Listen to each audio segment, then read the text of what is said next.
नमस्कार. आपल्या सगळ्यांचे महाराष्ट्र सोशल न्यूज चॅनलमध्ये हार्दिक स्वागत. चला वळूया तर एका नवीन बातमीकडे. आजची बातमी.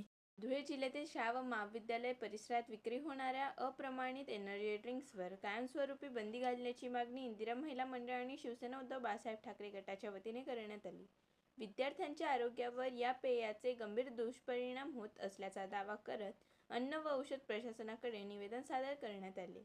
तसेच नियमबाह्य विक्री करणाऱ्यांवर कठोर कारवाई करावी, परवाने रद्द करावेत आणि दिशाभूल करणाऱ्या जाहिरातींना आळा घालावा अशी मागणीही यावेळी करण्यात आली. राज्याचे अन्न व औषध विभागाचे सचिव कर्तव्यदक्ष तुकारामजी मुंडे साहेब यांना आम्ही आज निवेदन दिलेले आहे की जो एनर्जी ड्रिंक आहे आणि जो धुळे जिल्ह्यासह संपूर्ण शाळे परिसरात जो एनर्जी ड्रिंकचा वापर मोठ्या प्रमाणात होतो, तर ज्या दुकानावर हे अशा औषध एनर्जी ड्रिंक भेटत असेल त्या सर्व औषध दुकानांवर त्या किराणा दुकान असतील, XYZ जे असेल त्यांच्यावर कारवाई करावी आणि ज्या कंपनीतून येत असेल त्या कंपनी ब्लॅकलिस्टेड तातडीने करण्यात याव्या.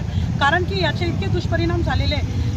12 जुलै 2024 रोजी मंत्री बाबा आत्राम यांनी कायदा काढला होता विधान परिषदेमध्ये की जिथेही अन्न व औषधमध्ये भेसळ होत असेल तर योगायोगाने त्याच्या 2 वर्षानंतर एक असा व्यक्ती आम्हाला भेटलेला आहे की भूतोना भविष्य ज्यांनी अशा पद्धतीने कारवाई केलेली असे तुकाराम मुंडे साहेब आल्यामुळे आम्हाला वाटलं की आता ही कारवाई होईल. म्हणून हे आशयाचे निवेदन आम्ही सर्व इंदिरा महिला मंडळ व उद्धव बाळासाहेब ठाकरेच्या वतीने आम्ही हे निवेदन दिलेलं आहे. आणि आमची मागणी आहे की जे 100 mm जी बाटली असते त्याच्यात 75 mm कॅफेन टाकलेलं असतं. त्याचा मेंदूवर, किडनीवर आणि शरीराच्या विविध भागांमध्ये लठ्ठपणावर, BP वाढण्यामध्ये मोठ्या प्रमाणात वाढ होत असते.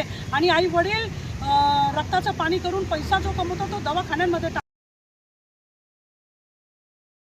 आमची कुठेतरी आशा जागी झालेली आहे आणि पुन्हा आपल्या चॅनलच्या माध्यमाने आम्ही आदरणीय मुंडे साहेबांना तुकाराम